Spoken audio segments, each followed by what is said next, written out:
Think back to 2001. Wikipedia is invented, Apple releases its first iPod, and an average cost for a gallon of fuel, $1.46. Also great for 2001, this Chevy Double Cab S-10, aka my new project truck. So why start with a double cab S-10? Well, for starters, I wanted a truck that I could bring my family with if we wanted to go wheel all together. It's mid-size, so for a lot of the trails, it's not going to be too wide for, and that's pretty important.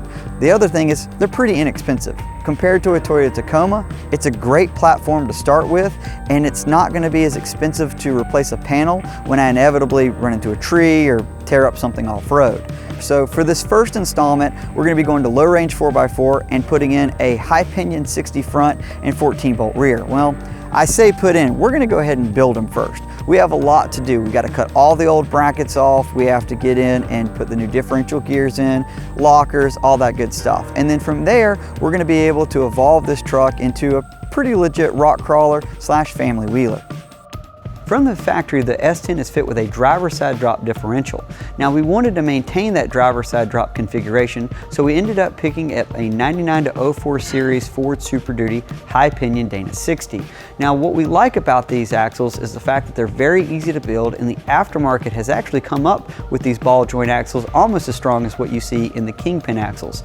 They're really good for wheelers and daily drivers. We've seen them last under big heavy 1-ton trucks, and it'll be perfect for something like our S-10 that's relatively light and going to be running a 40-inch tall tire. Now, one of the things that make the high pinion 60 so desirable is the fact that it runs on the drive side of the gear, which is a bit stronger than the coast side.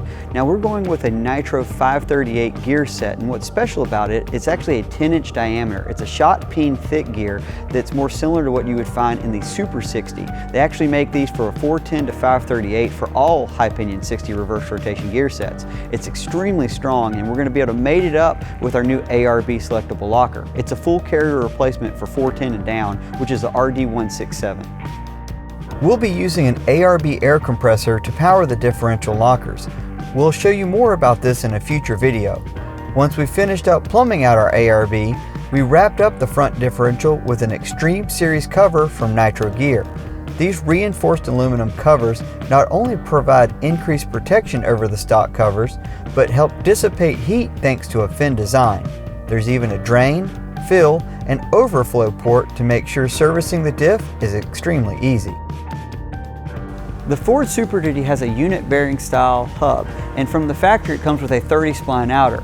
We didn't want that to be our weak link, so we contacted Nitro Axle and Gear and got a set of their chrome eyelet shafts. Now we moved up to a 35 spline outer. Now doing so meant we had to modify the unit bearing. We had to have the inside machined out, and we also had to have the wheel bearing modified. And the reason we did that is the Super Duty comes with an 8-on-170 wheel bolt pattern, and we wanted to be able to get a set of wheels that would match all the way around, so we had it re-drilled for the 8-on-6.5 bolt pattern to match our 14 bolt. In addition to putting all new ball joints on the axle, we swapped out the passenger side steering knuckle from one from U-Joint Off-Road. This setup uses a high steer arm that attaches to the knuckle via 5 grade 8 bolts.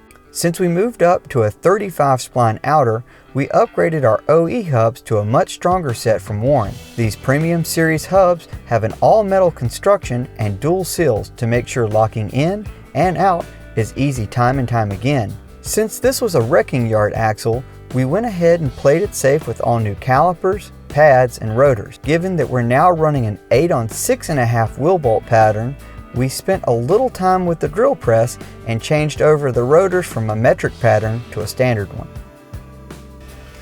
Now we actually got pretty lucky with our rear axle. We picked up this late model 14 bolt from our local pick and pull yard. For just a few $100, we were able to get it, drag it over to low range, and cut off all the brackets. Since we're going to be starting with a linked suspension out back, we needed the tubes as clean as possible. We also wanted to dig into this junkyard axle and make sure everything was good. Now thankfully we were able to tear it apart and didn't find any surprises, so now we're going to start building it back up.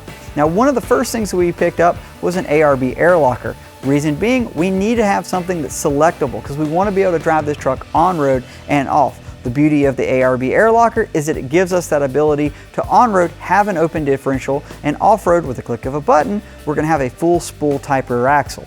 Now, one interesting thing to note is even though we're going to save a little money and reuse the stock 30 spline axle shafts, you can actually get a 35 and 40 spline ARB air locker now. Now this is going to be, if you're going to be pumping a lot of horsepower or running a very large tire, this is definitely a good route to go. Our 4.3 liter V6 isn't going to be that powerful, so the factory replacement style ARB with the 30 spline is going to be more than enough for us. Now that the e-axles are built, of course, we're ready to put them under the truck. We wish it was just as easy as bolting them in, but we have a bit of work to do. The first thing is we have to remove all of the original independent front suspension along with the differentials. On our next installment, we'll get to work on our new multi-link suspension along with doing some serious sheet metal trimming to ensure that we can cleanly fit our 40-inch mud grapplers underneath this truck without an excessive amount of lift.